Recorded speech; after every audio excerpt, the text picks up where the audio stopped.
पूजनीय संत समाज,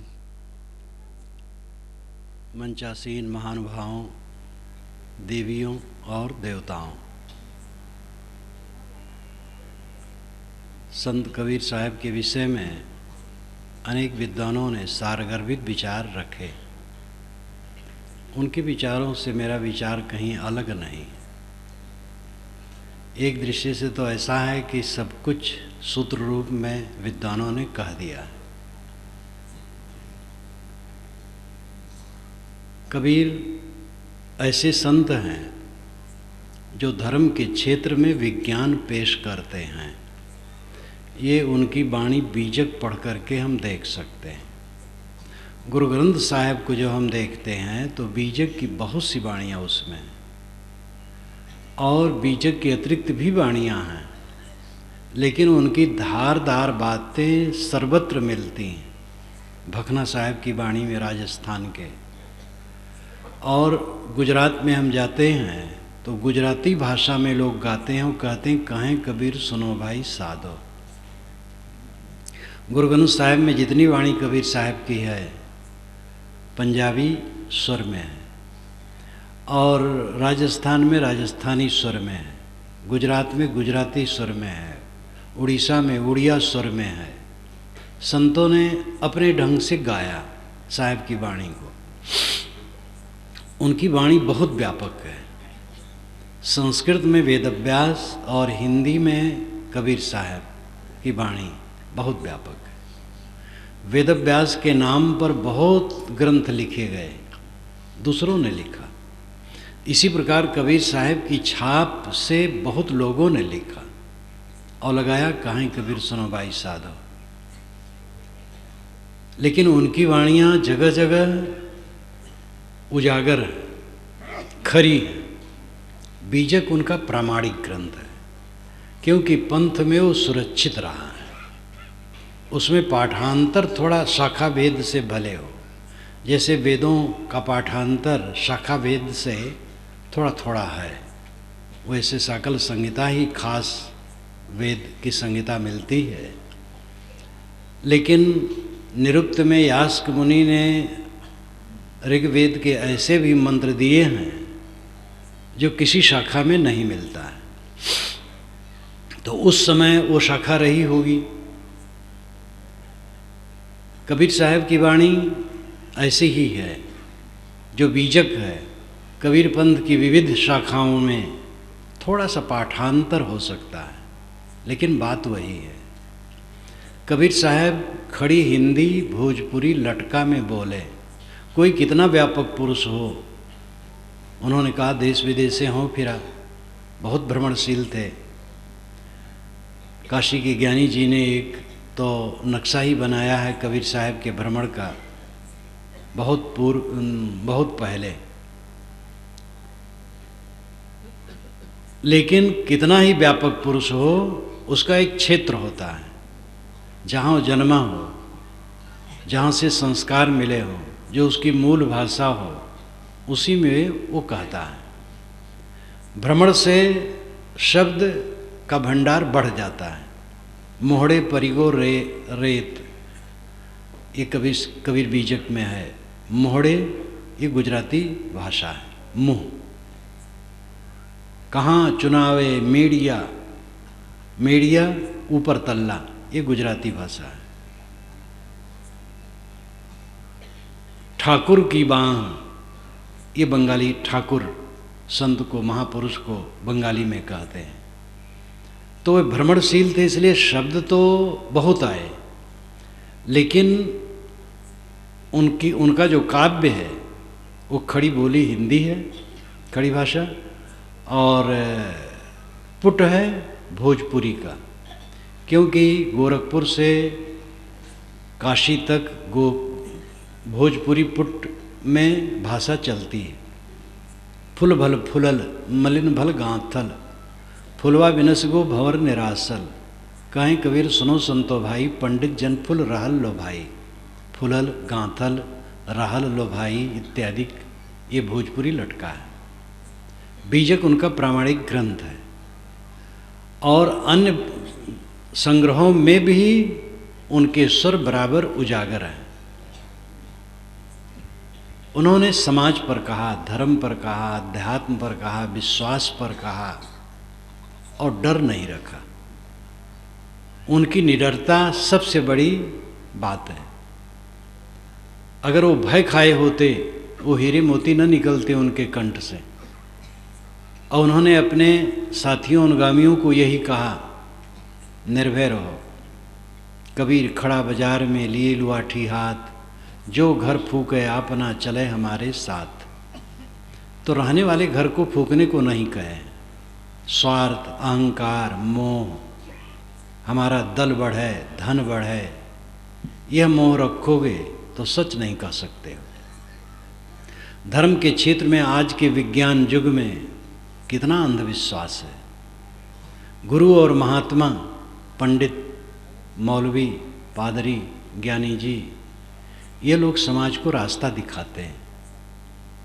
लेकिन यही लोग कई बातें ऐसी भटकने वाली कहते हैं जिसमें समाज भटक रहा है।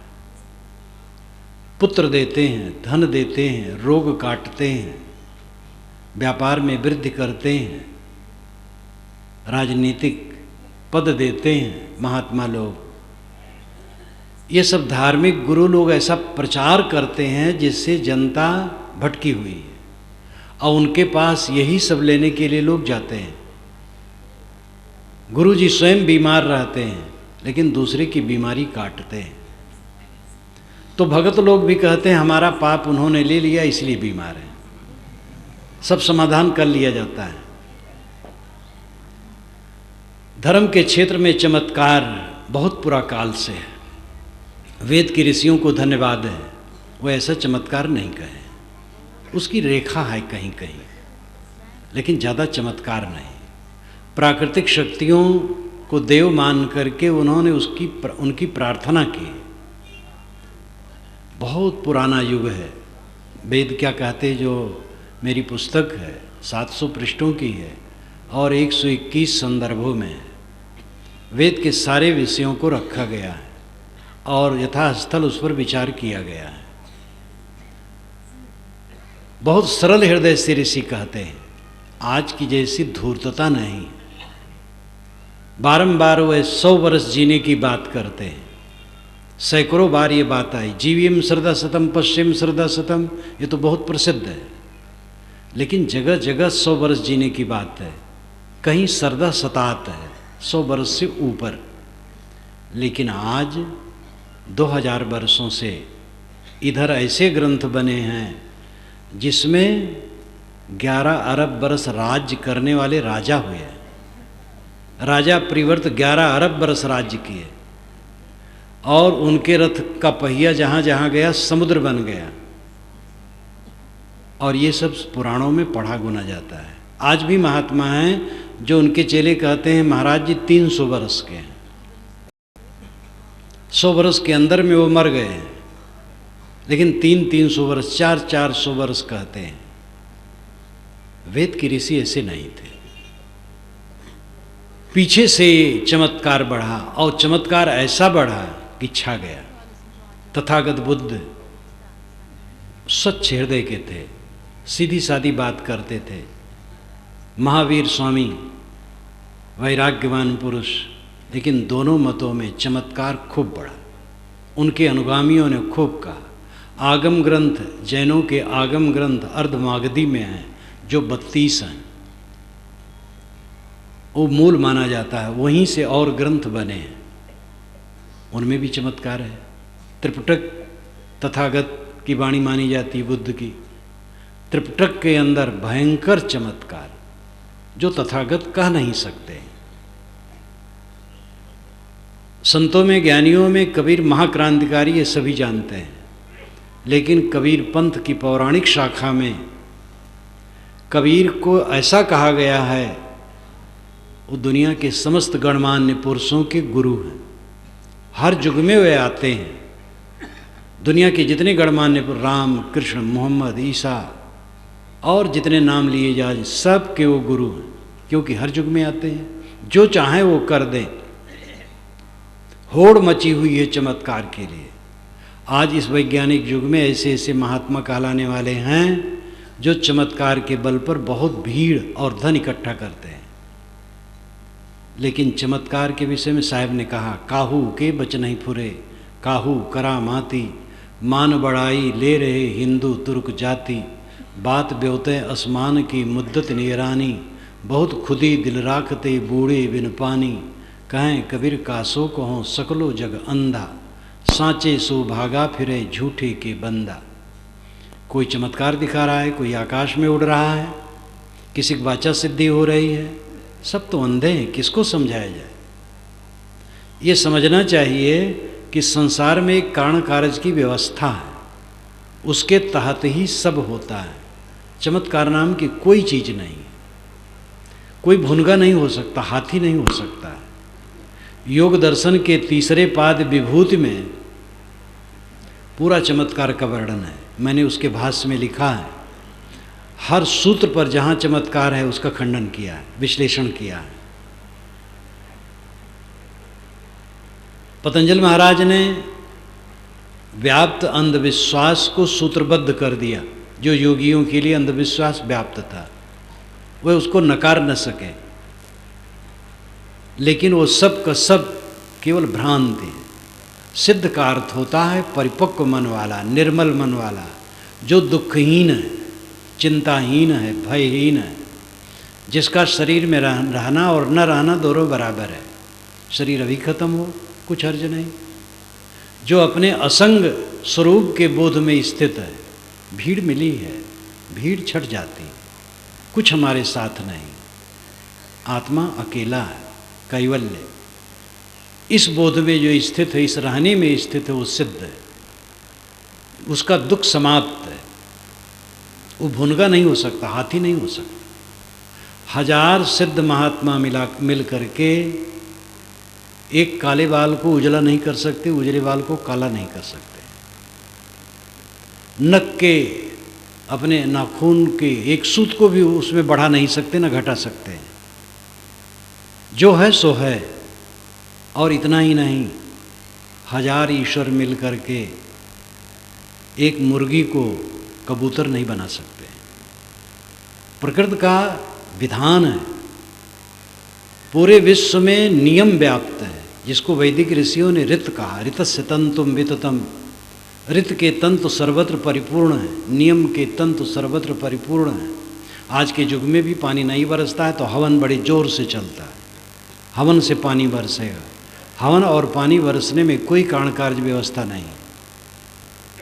अखंड कीर्तन से पानी नहीं बरस सकता है। महात्मा अगर उपवास करते हैं तो पानी बरसने वाला इससे नहीं। पानी बरसने के जितने कारण हैं वो प्राकृतिक हैं, वे अचेतन हैं। उनकी योग्यता होगी पानी बरसेगा, नहीं योग्यता होगी नहीं बरसेगा। भूचाल आना या और भी जितनी भी सृष्टि की क्रियाएं हैं, उनमें स्वाभाविक गुणधर्मों से होता है। कोई महात्मा धरती के अंदर की बात जान जाता है, क्षण ही में वो तमाम देशों में घूम आता है। ऐसे ऐसे महात्मा नामधारी की पुस्तकें छपी हैं, जो अभी अभी 40-50 वर्ष हुआ है मरे, और वो लिख गए हैं। कबीर से हम मिले, नानक से मिले, विवेकानंद से मिले, उन्होंने ये बताया हमें, उन्होंने ये बताया। ये सभी महापुरुष शरीर छोड़ चुके हैं बहुत पहले, उनको कैसे मिले? लेकिन सनसनीखेज बात धार्मिक लोग कह करके एक प्रलोभन रहता, धन और जन इकट्ठा करना। ये महापाप है, धर्म इसमें लुप्त होता है। वकील बदनाम है कि वो झूठ बोलता है, व्यापारी बदनाम है, राजनेता बदनाम है कि वो झूठ बोलते हैं, और धार्मिक लोग झूठ बोलने से प्रशंसित होते हैं। सड़क सड़क आप जाते हों और कहें एक स्त्री को 15 बच्चे पैदा हुए तो आपकी लोग हंसी करेंगे। लेकिन इस व्यास गद्दी से मैं कहूँ, राजा सगर की पत्नी सुमति को 60,000 बच्चे एक साथ पैदा होते भये तो आप कहेंगे वृंदावन बिहारी की जय, क्योंकि श्रीमद् भागवत में लिखा है। अरे काल्पनिक है। ऐसी चमत्कार की बातें बिल्कुल निरर्थक हैं। संत सिद्ध का मतलब है दुखहीन मन, रागद्वेषहीन मन, कृतार्थ अवस्था, कल्याण अवस्था, पूर्ण निर्भय पद, और कुछ नहीं कर सकते। जैसे सब जी रहे हैं वैसे वो जी रहे हैं, उनका भी शरीर वैसे ही है, उनको भी बीमारी आ सकती है, कोशिकाएं सब ढीली होती हैं सबकी। कबीर साहब की वाणी में आप देखें दहकती आग है। आज से 500 वर्ष पूर्व, 550 वर्ष पूर्व उन्होंने ये सब बातें कही हैं। मानो में भेद, वेदों को पढ़ने से ऐसा भेद नहीं लगता है। वैदिक ऋषियों की मानसिकता ऐसी मुझे ज़रूर लगती है कि अंग्रेज़ों की तरह वो गर्वीले थे। अंग्रेज लोग छुआछूत तो नहीं मानते थे, लेकिन भारत में भी जहाँ वो रहते थे, उनकी कॉलोनी रहती थी, कोई भारतीय उसमें न जाए। बिहार में ही जहाँ चंपारण में रहे अंग्रेज लोग, गांधी जी ने अपने आंदोलन से जिनको खदेड़ा, कोई भी कितना ही योग्य व्यक्ति हो अंग्रेज़ों के ऑफिस के सामने खड़ा रहे, जब वो कहें तब आए, कुर्सी पर बैठना मुश्किल। तो ये गर्वीले थे वो। आज लोग कितने गर्वीले थे, व्यवहार उनका क्या थे तो नहीं लिखा है, लेकिन वैदिक ऋषि या वैदिक लोग गर्वीले थे, किंतु छुआछूत की बात कहीं नहीं। चारों वेदों में छुआछूत की एक लाइन नहीं, बल्कि यह है समानी प्रपा सहोवन भाग, हमारी पौशाला एक हो और एक साथ हम भोजन लें। मनुर्भो जनया दिव्यम जन्म, मनुष्य बनो और दिव्य जन समाज पैदा करो। वर्ण व्यवस्था जब बनी तब तरल थी और एक दूसरे से विवाह शादी होती थी, यहाँ तक कि राक्षस, दैत्य, पिशाच, नाग, इन सब से लड़कियाँ और लड़के लेते देते थे, विवाह शादी होती थी। विश्वकर्मा दैत्य की पुत्री शर्मिष्ठा बृहस्पति की पत्नी थी, आपस में विवाह शादी, खान पान में कोई छुआछूत का कुछ नहीं, समता थी। वर्ण व्यवस्था जब हुई, काम का बंटवारा हुआ। वर्ण व्यवस्था के 3 संस्करण हैं। पहला संस्करण है काम का बंटवारा, दूसरा है योग्यता के अनुसार, तीसरा है जन्म से मान लेना। जब से जन्म से माना गया तब से विकृति आई। आप वेदों को पढ़ें, वेद के ऋषि कर्मशील हैं, वह हल चलाते हैं। सीरा जुंजंत कवयो, ये वेद मंत्र का अंश है, ये ऋग्वेद का है। सीर नाम हल है, सीरा बहुवचन में वो कहते हैं। कवि का अर्थ होता है क्रांति दृष्टा। हिंदी में कवि का अर्थ होता है जो कविता लिखे और एक बोतल शराब पी करके मंच पर कविता गावे। लेकिन संस्कृत में जो कवि है वह पारदर्शी को कहते हैं, जिसकी दिव्य दृष्टि है। सीरा जुंजद कवयो, तत्वदर्शी हल चलाते हैं। इंद्र को हल चलाने की बात कही गई। इंद्र कोई व्यक्ति नहीं था, इंद्र प्राकृतिक शक्ति है, लेकिन अलंकारों में कहा गया हर काम ऋषि अपने हाथ से करते हैं। कारुरहम ततो भिषक उपल प्रक्षणी नना, नाना धियो वसु यव अनुगायु तस्तिम इंद्राय इंदो परिश्रवा। ये ऋग्वेद का मंत्र है। कारुरहम, कारुह अहम, मैं कारू हूँ। कारू कहते हैं शिल्पी को, संस्कृत का कारू और हिंदी में कारीगर। कितना बढ़िया साम्य है। कारुरहम, मैं कारू हूँ, शिल्पी हूँ। कारुरहम ततो भिषक, मेरा तात भिषक है, वैद्य पिता। ततो और नन, तत् और नन, ये दो अक्षरों का माता पिता के लिए प्रयोग वेद में हुआ। कारुरहम ततो भिषक, मेरा जो तात है, पिता है, वो वैद्य है, दवाई कूटता है। उपल प्रक्षणी नना, नना नम्र माता। यास्क मुनि ने निरुक्त में नना का अर्थ किया है नम्र।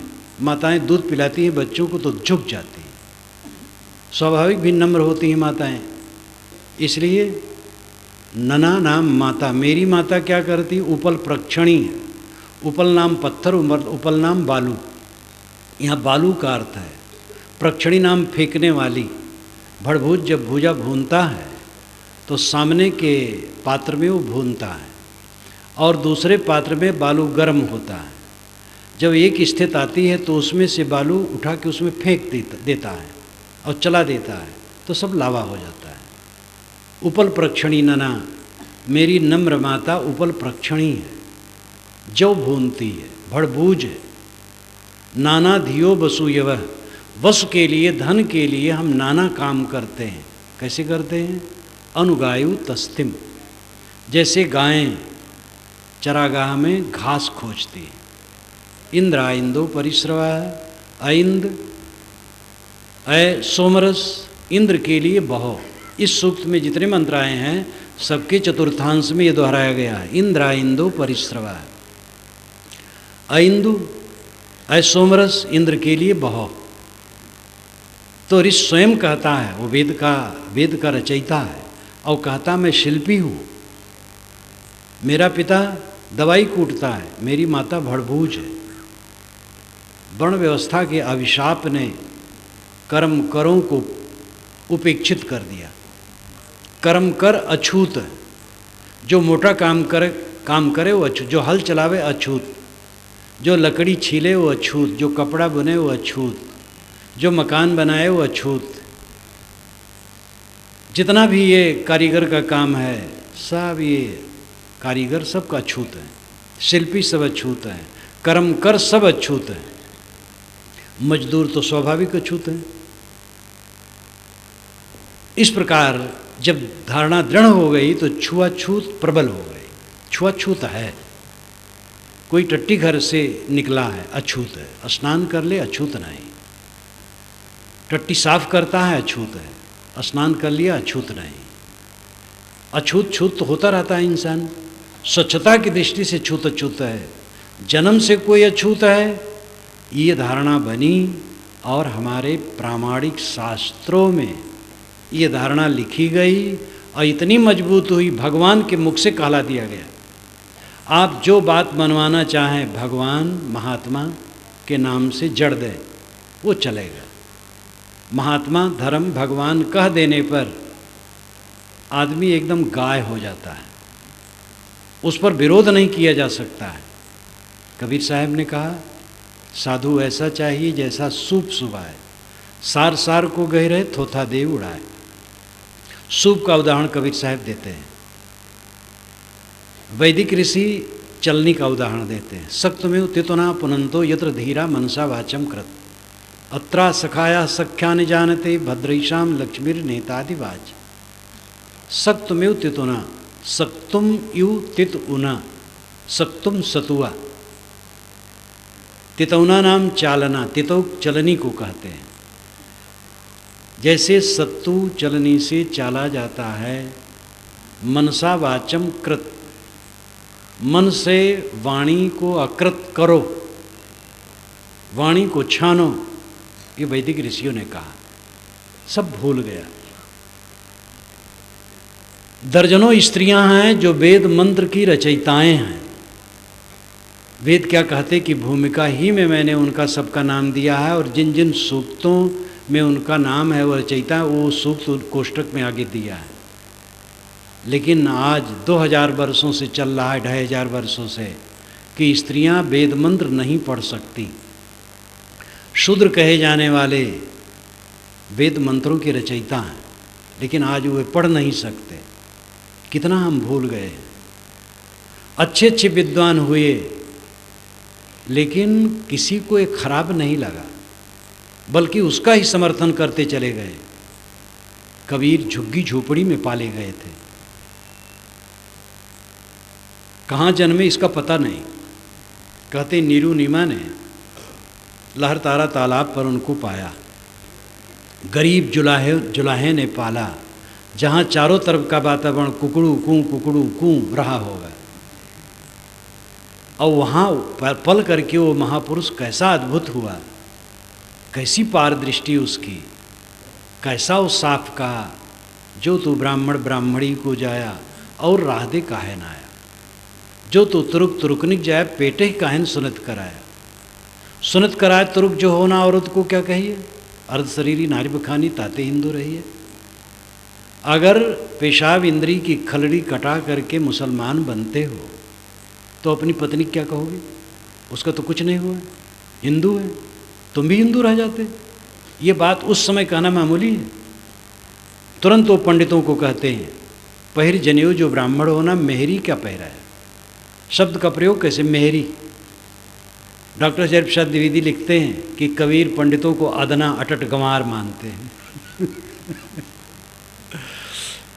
वैसी बात नहीं है।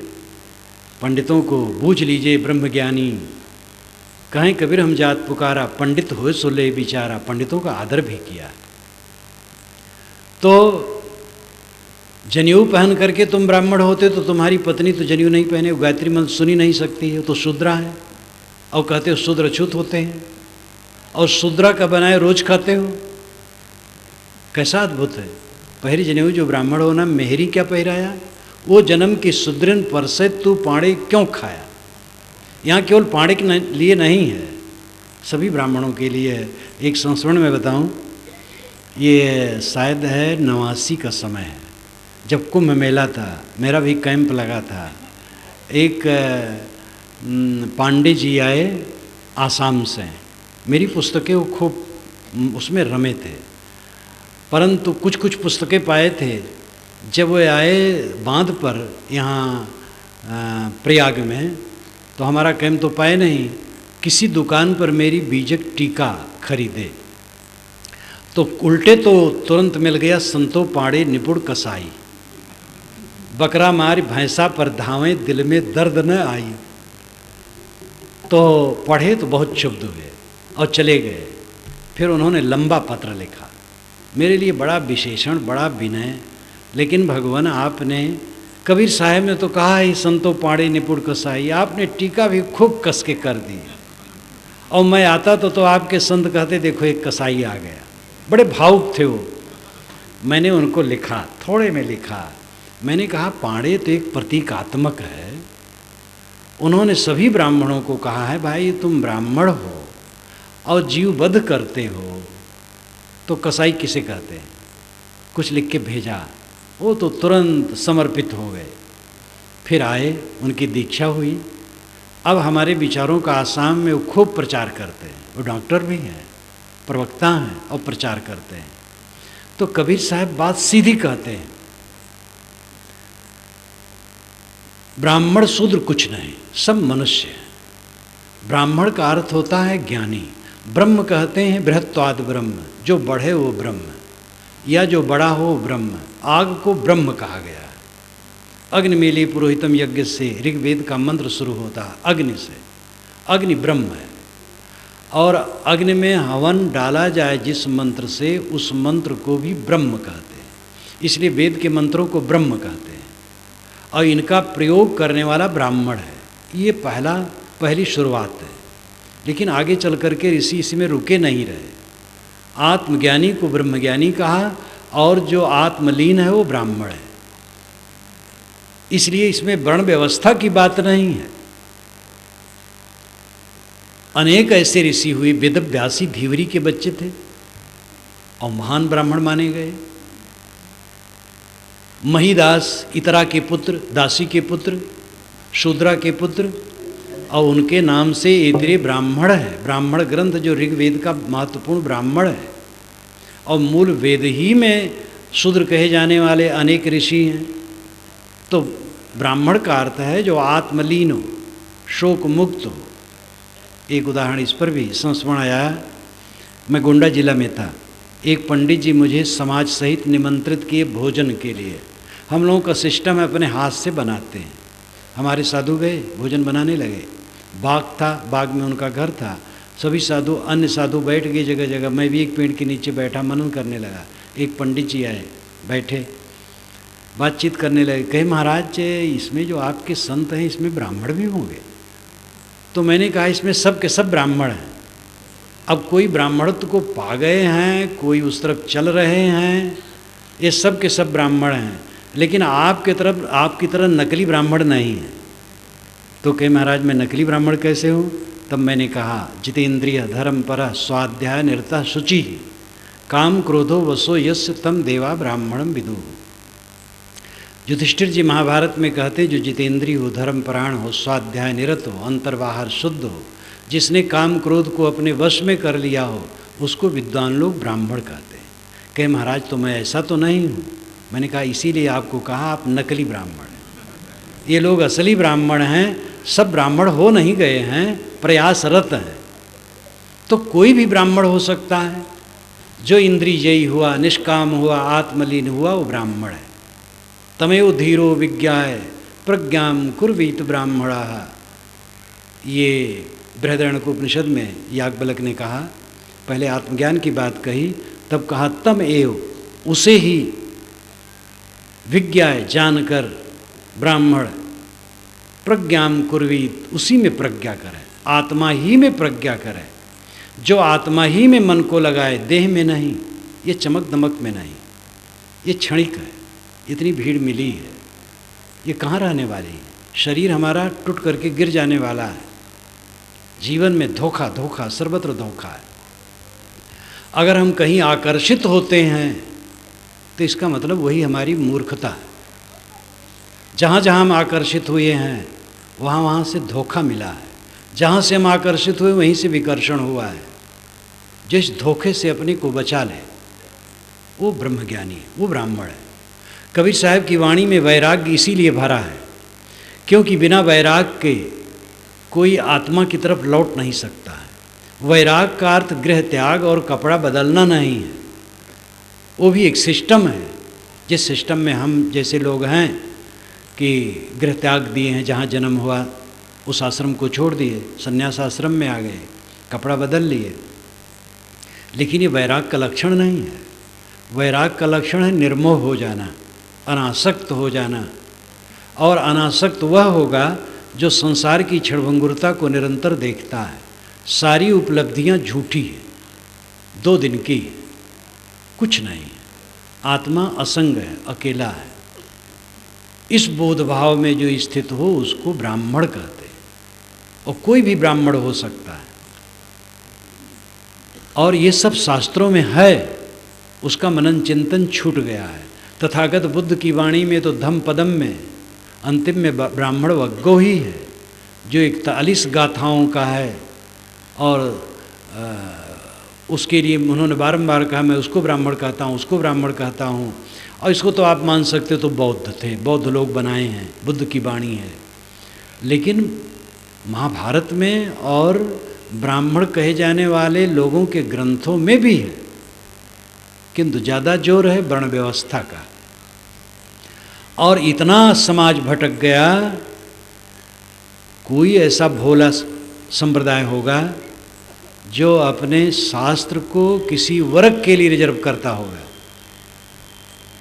सभी दुनिया में जितने भी शास्त्र हैं वे सब के लिए मानव मात्र के लिए कहते हैं। वेद भी मानव मात्र के लिए है, लेकिन 2-2,500 वर्षों से इतना रोग फैला वर्ण व्यवस्था का कि वेद का मंत्र तो सुन ले शूद्र तो कान में रांगा भर देना चाहिए, आँख से पढ़ लिया तो आँखें फोड़ देना चाहिए, हृदय में मनन हो गया तो हृदय तोड़ देना चाहिए, मार डालना चाहिए।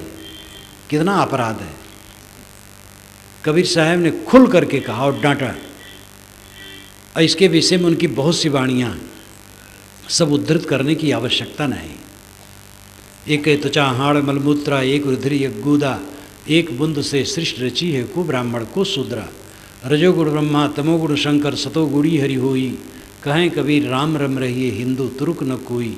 एक ही लहजे में कहा जाते हिंदू मुसलमान कोई नहीं, ब्राह्मण शूद्र कोई नहीं। पंडित देखो मन में जानी, पंडित देखो हृदय विचारी, को पुरुषा को नारी, सहज समाना घट घट बोले वाके चरित अनूपा। वाको नाम काह कह लीजिए न वाके वर्ण न रूपा। तय मैं क्या करसी नर बौरे, क्या मेरा क्या तेरा। राम खुदाय शक्ति शिव एक है, कोधो काहिने हो रहा। वेद पुराण किताब कुराना नाना भांति बखाना। हिंदू तुर्क जैन यो जोगी ये कल काहू न जाना। ये सब लोग ये कल नाम मधुरता, ये अनेकता में जो एकता की मधुरता है ये लोग समझ नहीं रहे हैं। जातिवादी भावना से ऊंच नीच की भावना आई। जिसको इतनी अकल न हो कि हमारा शरीर टट्टी पेशाब की टोकरी है, दूसरे की शरीर यही से है, जन्म सबका एक किस्म से हुआ है, खाना पीना सोना जागना वही है। इतनी अकल जो न रखे वो पंडित और विद्वान कैसे है? कैसे कोई छूत है और अछूत है? सबके हाथ में चाम लपेटा है और सब काम करते हैं सुबह उठ करके। क्या करते हैं? बड़े से बड़े आदमी, बड़े से बड़े पुरुष लोग सुबह उठ करके जो पहला काम करते हैं वो सब जानते हैं, मेहतर का काम करते हैं। अपनी टट्टी सब धोते हैं, जो दूसरे की टट्टी धो दे वो पापी हो गया। इतनी समझ जिसको ना हो पंडित है। कबीर साहब ने इसके लिए झकझोर करके कहा, उनकी वाणी पढ़ने योग्य है। जात पात मान करके हिंदू समाज ने बहुत घाटा उठाया है, इस्लाम में भी है, मुसलमानों में भी है। एक मुसलमान को मैंने कहते देखा बचपन में, बहुत पुरानी घटना है, कोई 60 बरस से भी पुरानी होगी। हाँ वो तुर्क है ना, दूसरे मुसलमान को उसने कहा वो तुर्क है ना। मेरी समझ में नहीं आया, मुसलमान ये भी हैं वो भी हैं, उनको तुर्क कैसे कह रहे हैं? तुर्क वैसे चीन और रूस के दक्षिणी क्षेत्र में होते थे, बड़े बर्बर होते थे। ह्वेनसांग की यात्रा जब हुई है, उन्होंने अपनी डायरी में सब लिखा है, और जिसको पढ़ करके मैंने अपनी डायरी लिखी गत वर्ष वाली, और मेरी और ह्वेनसांग की डायरी नाम से छपी है। उसमें सब विवरण मैंने दिया है। इतिहास में थोड़ा आता है, लेकिन मैंने पूरा लिखा है। तो तुर्कों का राज्य बहुत देशों में था। उस समय हजरत मोहम्मद का जन्म तो हो चुका होगा, लेकिन प्रचार उतना नहीं था। तो ह्वेनसांग ने लिखा है तुर्क यहाँ भी हैं, यहाँ भी हैं, तुर्क बड़े बर्बर हैं। और ये तुर्क लोग ईरान के मुसलमानों को मारते थे और मस्जिदें फूंकते थे। यही जब मुसलमान हो गए तब इनको पागलपन सवार हुआ भारत के तरफ, मंदिर तोड़ने और मूर्ति तोड़ने। तो तुर्क मुसलमान खास नहीं है, अरब से मुसलमान यहाँ लड़ने नहीं आए, कब्जा करने नहीं आए, ये तुर्क लोग हैं। लेकिन तुर्क फिर मुसलमान हो गए, तो ये एक अलग चिंतन का विषय है। परंतु वह जिस लहजे में कहे, आज भी जैसे सैयद हैं, पठान हैं, जोरहा हैं, धुनिया हैं, सब एक थोड़े मानते हैं। भले कहें हम नहीं मानते ऐसा, लेकिन वहाँ भी कमी बेसी है। ईसाइयों में भी ये रोग है, हिंदुओं में भयंकर रोग है। अब ये घट रहा है, ये बिल्कुल उच्छिन्न होना चाहिए। किसी मनुष्य से मिलें, हम ये न पूछें किस जात के हो। जात का मतलब पैदा होना। जात संस्कृत भाषा का शब्द है, उसका अर्थ होता है पैदा होना। पैदाइश मानव मात्र की एक है, तो जात दो कहाँ है? बकरी और सूअर से बच्चे नहीं होते, इसलिए उनकी जातियाँ अलग हैं। गाय और भैंस से बच्चे नहीं, भैंसे से बच्चे नहीं होते, इसलिए उनकी जातियाँ अलग हैं। किंतु इस भूमंडल के किसी कोने के नर और किसी कोने के नारी से बच्चे होते हैं। तो मानव में दो जात कहाँ है? जात की भावना हम भूल जाएं, मानव को मानव की दृष्टि से पूछें। मानव को जाति और वर्ण पूछ करके उसकी कीमत अगर हम मानते हैं तो अपराधी ही नहीं है, पापी है। ये पाप करना है। मनुष्य का मूल्यांकन मनुष्यता से होता है। कबीर साहब की वाणी इस पर जोरदार है। संप्रदाय ने भी गजब ढाया है। हमारी किताब ईश्वर की है, हमारा महापुरुष ईश्वर का अवतार है, दूत है। ये दोनों बातें गलत है। सभी महापुरुष मनुष्य हैं, सभी किताबें मनुष्यों की रचनाएं हैं। वेद के हर सूक्त पर ऋषि का नाम है, मंत्र का नाम है और देवता का नाम है। देवता नाम विषय, उषा, अश्वनी, दधिक्रा इत्यादि। देवता, वहाँ विषय को देवता कहा गया है। तो ऋषि का नाम है, किस ऋषि ने इसको कहा है और किस मंत्र में कहा है? गायत्री में, बृहति में, पंक्ति में, उषणिक में, जगती में, किस मंत्र में कहा है और किस विषय पर कहा है? ये हर सूक्त पर है। एक सूक्त में बहुत मंत्र होते हैं, 50-60 भी होते हैं। अथर्ववेद में तो ऐसा भी है कि एक ही मंत्र का सूक्त होता है, 2-3 का भी होता है। हर सूक्त पर ऋषि का नाम, मंत्र का नाम और देवता का नाम है। तो कैसे वो ईश्वर ने बनाया है? इसी प्रकार अन्य पुस्तकें भी दुनिया की मनुष्यों की रचनाएं हैं। आदमी बहुत भटका है, मनुष्य तो अल्पज्ञ है, अज्ञानी है, तुच्छ है। भगवान ईश्वर ज्ञान का सागर है। ये कौन कहता है? आप ही तो कहते हैं, मनुष्य कहता है। कभी ईश्वर आकर के कहा कि मैं ज्ञान का सागर हूँ और तुम लोग तुच्छ हो? कोयले की खदान है, पत्थर की खदान है, हीरे की खदान है, तेल का स्रोत है, पानी का स्रोत है, ज्ञान का कहीं न खदान है न स्रोत है। वो मनुष्य है। मनुष्य न होता बाइबिल, कुरान, वेद, गीता, रामायण, गुरु ग्रंथ, बीजक, ये कुछ न होता। मनुष्य न होता ज्ञान विज्ञान न होता। मनुष्य न होता देवी देवताओं का सृजेता न होता। सारे देवी देवताओं का सृजेता मनुष्य है। सारे ईश्वरों की कल्पना करने वाला मनुष्य है। सारे भगवानों को गढ़ने वाला मनुष्य है। अवतार और पैगंबर की कल्पना करने वाला मनुष्य है। मनुष्य ज्ञान में सुप्रीम पावर है। मनुष्य महान है और मनुष्य को तुच्छ कहा गया है। ये महा अपराध किया गया, पाप किया गया है। मनुष्य से बड़ा कौन हो सकता है? मनुष्य तुच्छ नहीं है। यही ज्ञान विज्ञान का स्रोत है। अल्पज्ञ कहो, बहुज्ञ कहो, सर्वज्ञ कहो, मनुष्य। सर्वज्ञ तो कोई नहीं होता है। अपने कल्याण के लिए सर्वज्ञ अर्थ ठीक है।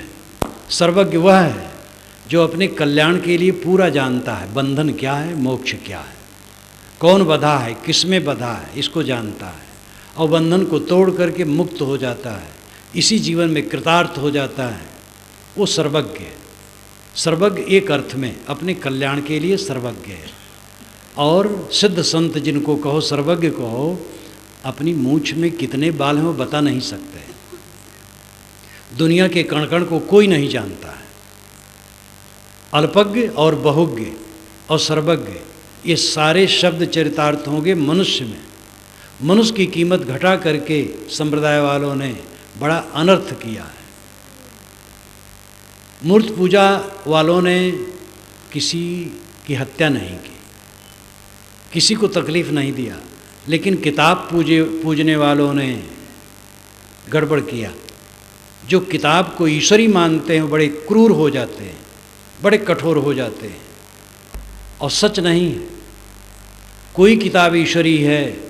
यह मनुष्य में क्रोध, उग्रता, हठता, जड़ता पैदा करता है। ये पैदा करती है धारणा।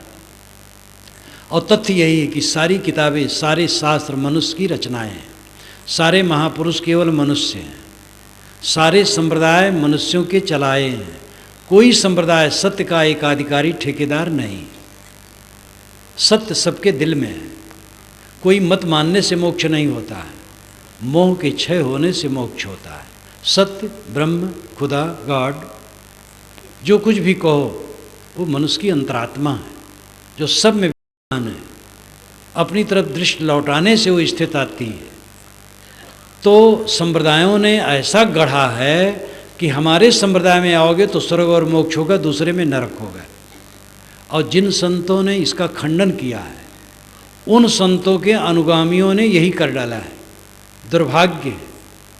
कबीर साहब ने खुल करके इसको कहा, राम रहीम की एकता, भाई रे दुई जगदीश कहाँ ते आया, कहो कोने बोराया, अल्लाह राम करीमा केशव हरि हजरत नाम धराया, गहना एक कनक ते गहना यामे भाव न दूजा, कहन सुनन को दुई कर थापे एक नमाज एक पूजा, वही महादेव वही मोहम्मद ब्रह्मादम कहिए, को हिंदू को तुरुक कहावे एक जिमी पर रहिए, वेद किताब पढ़े हुए कुतबा वे मुलना वे पाड़े, बेगर बेगर नाम धराए एक मिट्टी के बहाड़े। मानव मात्र को जैसे उन्होंने समान देखा, वैसे संप्रदायों को समान देखा। लेकिन कबीर पंथ में भी ऐसी धारणा है कि जो कबीर साहब को सुप्रीम पावर मानेगा उसका कल्याण होगा, नहीं तो नहीं होगा। ये बिल्कुल गलत है। कबीर स्वयं अपने को एक मनुष्य मानते हैं। कबीर एक मनुष्य थे, और मनुष्य से बड़ा कौन हो सकता है। कबीर मनुष्य थे, मोहम्मद मनुष्य थे, ईसा मनुष्य थे, राम मनुष्य थे, कृष्ण मनुष्य थे। मनुष्य की इज्जत आप घटाते क्यों हैं? ये महामानव थे, मनुष्य थे। तो कबीर ने अपने को मनुष्य माना, लेकिन अब सारे संप्रदाय लोग 2 नंबर का प्रचार करके धन जन बढ़ा रहे थे, हम क्यों न बढ़ाएं? होड़ मची हुई है और इसके लिए जरूरी हर संप्रदाय वाले जागरूक हों। एक संस्मरण आया, हिंदू विश्वविद्यालय वाराणसी में एक युवक महाराष्ट्र का गया, ईसाई युवक था, कुछ शोध में लगा था। वहाँ से विद्वानों ने मेरे पास भी भेजा कि इलाहाबाद जाओ, उनसे मिलो। मेरे पास आया, मैंने उसका स्वागत किया और मैंने कहा, सब कुछ कहा। उसने कहा, महाराज ऐसा विचार आज तक मुझे कभी नहीं मिला, मैं बहुत गदगद हूँ। पुस्तकें भी उसको दी। मैंने कहा, ये हर मत का काम है। मैं कबीर पंथ में 18 वर्ष की उम्र में इसको जाना और 21 वर्ष की उम्र में आया। 20 पूरा हुआ और 2 महीना और बीता, तब मैं कबीर पंथ में आया। 18 वर्ष तक मैं कबीर पंथ नहीं जानता था। कबीर पंथ में जो पारक सिद्धांत, साफ सुथरा निर्णय है, उससे हमारा सामना पड़ा और उसको पाया, खरा विचार पाया और उसमें मैं समर्पित हो गया। और कबीर साहब की जो बात जैसे मुझे समझ में है वैसे लिखा और कहा। पौराणिक कबीर पंथी भी मेरे ऊपर कृपा रखते हैं, वे भी आदर देते हैं, लेकिन मैं डरा नहीं, कहा और सब आदर देते हैं, सब समझते हैं ये सत्य है। कमजोरी क्या है? बस धन जन बढ़ना चाहिए, और धन जन बढ़ेगा जब 2 नंबर का प्रचार होगा। और ये सभी संप्रदाय वाले जब स्वीकारें और चमत्कार को हटाएं, अलौकिकता को हटाएं, तभी हो सकता है। चमत्कार और अलौकिकता महापुरुषों में और वाणियों में बिल्कुल झूठ है। सब कुछ लौकिक है, सब कुछ कारण कार्य व्यवस्था से गुम्फित है, सब कुछ तथ्य के रूप में देखने की चेष्टा करनी चाहिए। पारक सिद्धांत कबीर साहब के विचारों को उसके मूल रूप में उद्घाटित करता है।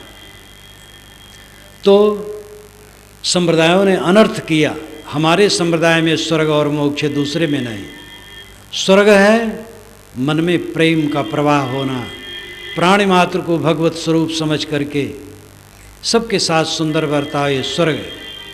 और सब तरफ से अनासक्त हो जाना मोक्ष है। और ये अपने पुरुषार्थ का फल है। गुरु चाहिए, किस मत का गुरु इससे मतलब नहीं। इंग्लिश हमें सीखना है तो ब्राह्मण है कि शूद्र है, हिंदू है कि मुसलमान, इससे क्या मतलब है? जो इंग्लिश ठीक से जानता हो उसे हमें सीखना है। इसी प्रकार जो आत्मज्ञानी है, आत्म अनुरक्त है, आत्मलीन है, ऐसा गुरु हमें चाहिए, जिसके बोध से, रहनी से हमें अंतर्मुक्ता मिले, आत्म शांति मिले। वो किसी मत का हो, किसी जात का हो, किसी वर्ण का हो। जो लोग में जाति, वर्ण और मत मानते हैं, तो जैसे जातिवादी भावना ने समाज का हित किया, वैसे सांप्रदायिक भावना ने समाज का हित किया। और दोनों के विषय में कबीर साहब ने डंके की चोट पर कहा। उन्होंने सत्य को, परमात्मा को, निर्वाण को, मोक्ष को बाहर खोजने को नहीं कहा। ये सभी मत वाले इसको तो स्वीकारते, विद्वान लोग भी स्वीकारते हैं। उनका हरि, उनका राम। ये निश्चित है कि कबीर साहब ने सगुण उपासना के दायरे के शब्दों का काफ़ी प्रयोग किया है। स्वामी रामानंद उनके गुरु थे, जो माना जाता है, ये हो सकता है। लेकिन उनके गुरु जो थे तो एक मर्यादा तक थे, वे मर्यादा के लिए उनको गुरु माने। लेकिन जैसा खरा विचार कबीर साहब का था, स्वामी रामानंद का नहीं था। बीजक में केवल एक पंक्ति है, रामानंद राम रस माते, कहें कबीर हम कहीं कहीं थाके। रामानंद रामरस में माते रहे, मैं कह के थक गया, लेकिन वो माने नहीं। कबीर साहब भी रामरस में माते थे, लेकिन कबीर साहब का राम अंतरात्मा था और स्वामी रामानंद का राम दशरथ पुत्र राम था, या कोई परोक्ष राम था। साहब कहते परोक्ष से हटो, अपरोक्ष में आओ। थोड़ी सी बात पर ध्यान दें, प्रत्यक्ष, परोक्ष और अपरोक्ष, ये 3 विषय है। इंद्रियों से प्रतीतमान जितना जगत है प्रत्यक्ष है, और इसी में संसार डूबा है। चपरासी से बड़ा अफसर तक, और वर्कर से लेकर के बड़ा नेता तक, धनी से, निर्धन से धनी तक, और संप्रदाय वाले भी जो अंतर्मुख नहीं हैं, सब प्रत्यक्ष में डूबे हैं। धन दौलत, शरीर, परिवार, समाज, जो दुनिया में दिखाई देता है, इसी में मन हरदम डूबा है। इसी हानि लाभ हर्ष शोक में सब पीड़ित है। इससे कुछ लोग घबराते हैं और इससे हट करके परोक्ष की तरफ उनकी दृष्टि जाती है। कोई ईश्वर, कोई देवता, कोई परमात्मा होगा जो हमारा दुख दूर कर सकता है। तो जप तप में लग जाते हैं, तीर्थ में लग जाते हैं, नहाने धोने में ज़्यादा लग जाते हैं, पाठ में लग जाते हैं, तो उनके मन में थोड़ा संतोष होता है, लेकिन दुख नहीं दूर होता है। परोक्ष मन का विषय है। इंद्रियों से प्रतीतमान प्रत्यक्ष है और मन से जहाँ तक कल्पित है वो परोक्ष है। जहाँ इंद्रियों का व्यवहार शांत हो गया और मन का भी व्यापार शांत हो गया, वो अपरोक्ष तत्व है, वो निज तत्व है, आत्मा है। यदा पंचावतिष्ठन्ते ज्ञानानि मनसा स बुद्धिश्चाना विचेष्टत तामाहु परमाम गतिम। ये नचिकेता को उपदेश करते हुए यमाचार्य ने कठोपनिषद में कहा, जब पांचों ज्ञानेंद्रियां मन और बुद्धि शांत हो जाते हैं, इसको परम गति कहते हैं। यहाँ कुछ पाना नहीं है, मन इंद्रियां और बुद्धि शांत हो जाना है। तथागत बुद्ध ने यही कहा, पटिवासेयत मत्तना प्रतिवसेत आत्मानाम आत्मना। संस्कृत में हो जाएगा, उनका पाली भाषा में है, लेकिन संस्कृत में इसको अगर हम कहें, वे पाली में कहते पटिवासेयत मत्तना, संस्कृत में हो जाएगा प्रतिवसेत आत्मानाम आत्मना। आत्मा द्वारा आत्मा में स्थित हो जाओ। आत्मन्यवात्मना तुष्ट, गीताकार ने कहा, सदगुरु कबीर ने कहा, जब लग दिल पर दिल नहीं तब लग सब सुख ना है। ऋषियों ने भी कहा, यो वही भूमा तत्सुखम नाल्पे सुखमस्ति भूमयु सुखम। भूमा में सुख है, अल्प में सुख नहीं है। ये धन अल्प है, जन अल्प है, पद अल्प है, संयोग अल्प है, इंद्रियों से संबंध जितना होता सब अल्प है, आज है कल नहीं है। भूमा अनंत है, भूमा आत्मा है, वो नित्य है। यत्र नानद पश्यत नानद श्रृणोत नानद विजानात स भूमा। जब दूसरे को नहीं देखता, दूसरे को नहीं सुनता, दूसरे को नहीं जानता, ये भूमा की दशा है। ये क्या है? मन इंद्रियों को शांत कर देना। रूमी साहब ने कहा, चश्म बंदो गोश बंदो लब्य बंद गर्नवीनी सर्रेहक बर्मन बखन। चश्म बंदो, आँखों को बंद कर लो, गोश बंदो, कानों को बंद कर लो, लब विबंद, ओठों को बंद कर लो, गर्नवीनी सर्रेहक, इतने पर भी सत्य के दर्शन न हो, बर्मन बखन, मेरा मजाक उड़ाना। कबीर साहब ने कहा, समझ बूझ जड़ हो रहे बल तज निर्बल होए, कहें कबीरता संत का पला न पकड़े कोई। जो समझ बूझ करके जड़ हो जाए, सब कुछ जान ले, फिर अनाड़ी बन जाए, और बल तज निर्बल होए, धन बल, जन बल, शासन बल, स्वामित्व बल, विद्या बल, ज्ञान बल, सारा बल, सारे बल का अहंकार छोड़ करके निर्माण हो जाए, साहब कहते उसका पल्ला कोई पकड़ नहीं सकता है। योगस चित्त वृत्ति निरोधा, पतंजलि महाराज ने कहा, चित्त की वृत्तियों का निरोध योग है। ये समवेत राय है आध्यात्मिक साधकों की कि इंद्रिय और मन के व्यापार जब शांत हो जाते हैं तब परमपद की स्थिति है। बुद्ध वचन, महावीर वचन, उपनिषद वचन, वेद वचन, कबीर वचन, नानक वचन और भी सूफी संतों के वचन, सब के वचनों में कहा, नानक बिना आपा चीन्हे मिटे न भ्रम की काई।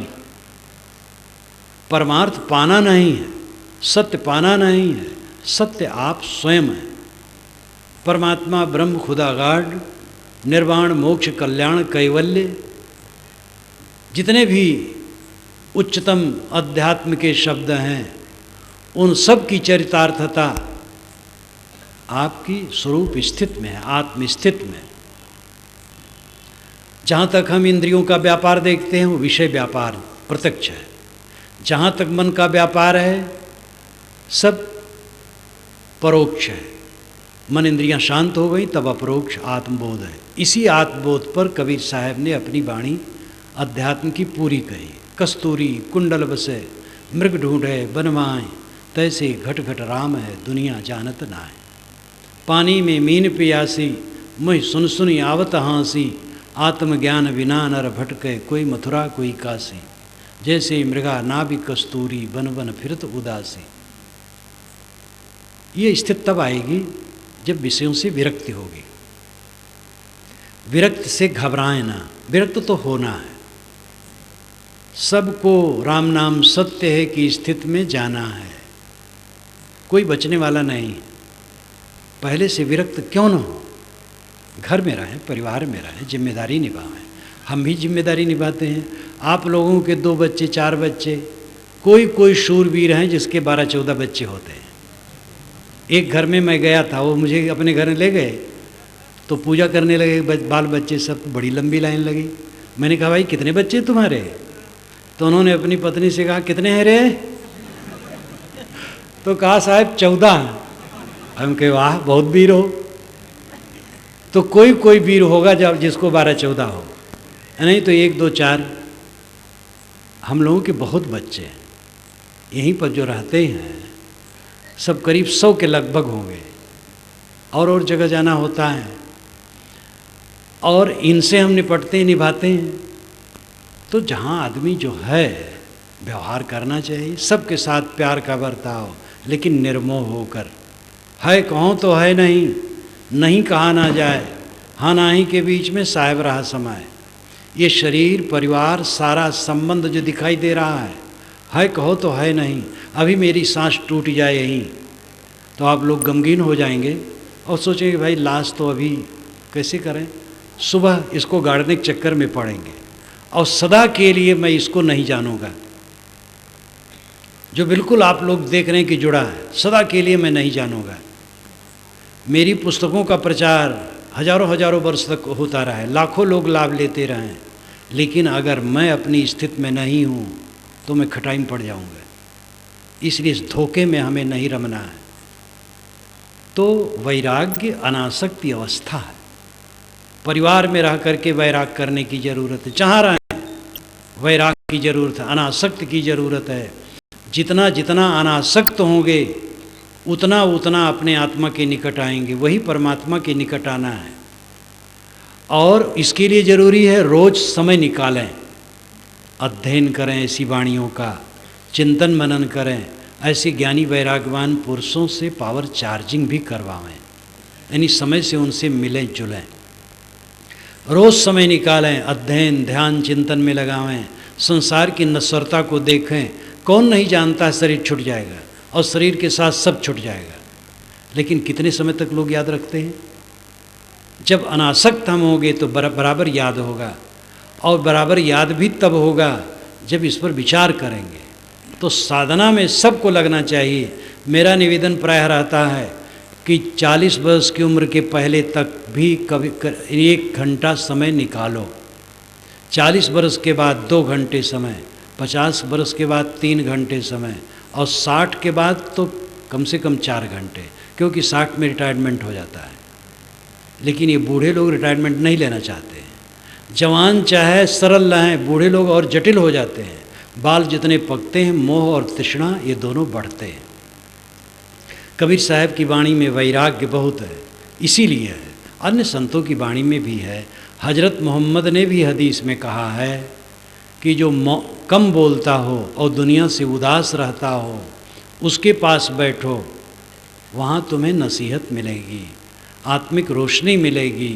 बाइबिल में, वेद में, वेद कहते हैं उसमें खाने पीने की बात है और वैसी बातें हैं, वैराग नहीं है।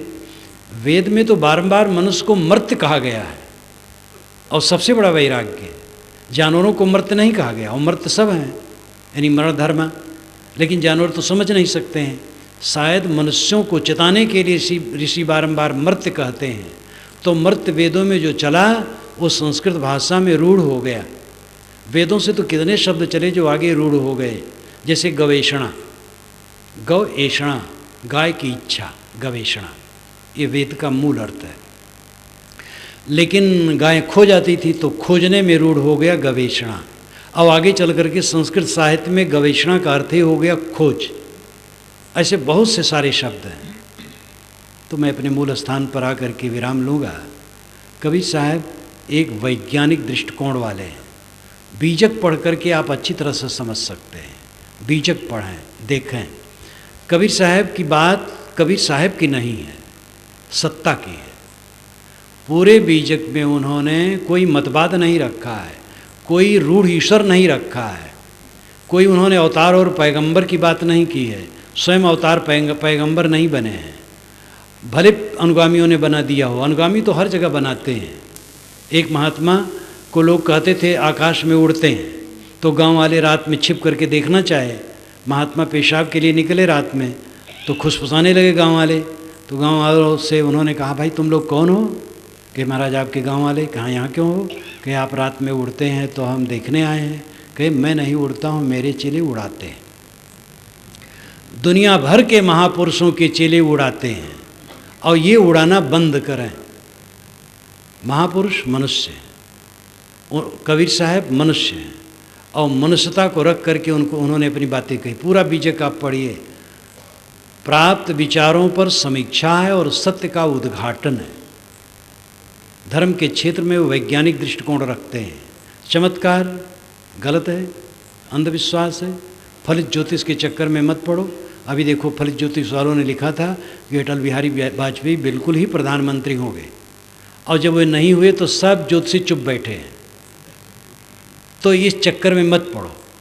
और झाड़ फूक, जंतर मंतर, भूत प्रेत, दिशाशूल, शकुन अपशकुन, ये सब निरर्थक है।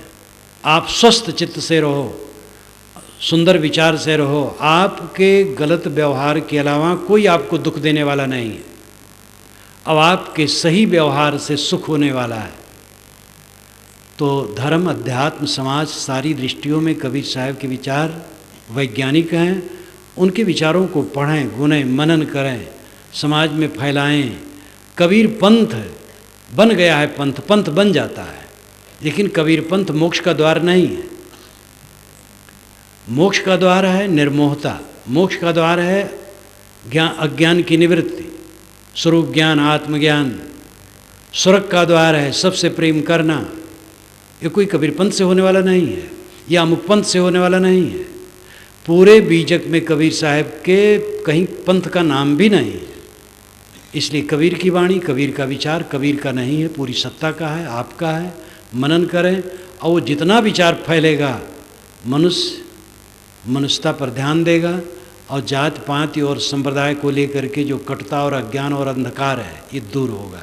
इसी के साथ आपको धन्यवाद देते हुए मैं अपनी वाणी का विराम देता हूँ। बोलिए सद्गुरु देव की जय। 2 मिनट आप लोग और बैठें। कबीर पारक संस्थान इलाहाबाद का 27वां वार्षिक अधिवेशन का आज दूसरा दिन, और दूसरे दिन